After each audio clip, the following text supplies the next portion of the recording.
Alors, imaginez que je suis dans un bureau, je travaille toute la journée avec un collègue qui est hyper désagréable.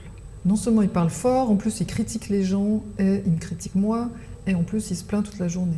Je vais le subir pendant ma journée de travail.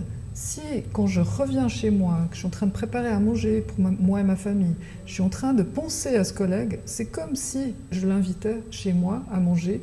Si j'en parle toute la soirée, c'est comme si je le garde dans mon salon. Et pire, si j'y pense pendant la nuit, c'est comme si je dors avec lui.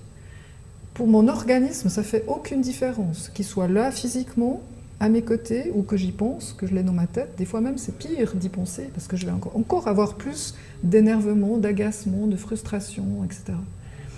Là, on a un impact par rapport à se préserver notre santé, c'est tout ce qui se passe dans notre tête, à quoi on pense quand on est en dehors de notre travail, et quelles pensées, soucis professionnels on ramène dans notre vie privée.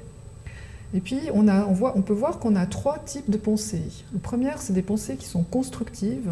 J'ai une saine distance avec mon travail, je ne suis plus le nez dans le guidon, ça me permet peut-être de voir le problème à résoudre d'un autre angle, et ça me permet peut-être de trouver des solutions originales auxquelles je ne pensais pas auparavant. Ça, c'est des pensées qu'on pourrait dire qui sont positives, constructives. Après, il y a un deuxième type de pensée, c'est des pensées qui sont plus de digestion émotionnelle. Je revois ma journée de travail, je sens tous les impacts émotionnels que ça m'a fait et ça me permet de digérer. Donc ça peut être aussi utile, il ne faut juste pas le faire trop longtemps. Et le troisième type de pensée, c'est des pensées toxiques qui vont me miner, qui vont me démotiver, qui vont peut-être diminuer l'estime de moi-même, etc. Ça, c'est vraiment des pensées, souvent elles tournent en boucle, on les reconnaît aussi. Ça, c'est les pensées qu'on va essayer de limiter, en tout cas de limiter le maximum. Il faut être absolument déterminé à ne pas se laisser envahir par les pensées et les soucis professionnels dans la vie privée. Ça, c'est le premier point. Le deuxième point, il faut déposer et se permettre, s'autoriser à avoir 10 minutes pour déposer ça à l'extérieur de soi. Soit sous forme écrite, j'écris tout ce qui me passe par la tête pendant 10 minutes, soit je le raconte à quelqu'un, ça permet de lâcher ce que j'ai comme souci dans la tête.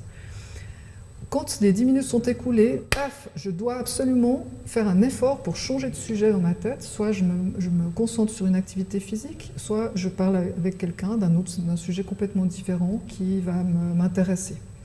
À ce moment-là, je vais pouvoir préserver complètement ma vie privée et pouvoir sereinement passer ma soirée sereine, tranquille avec mes proches.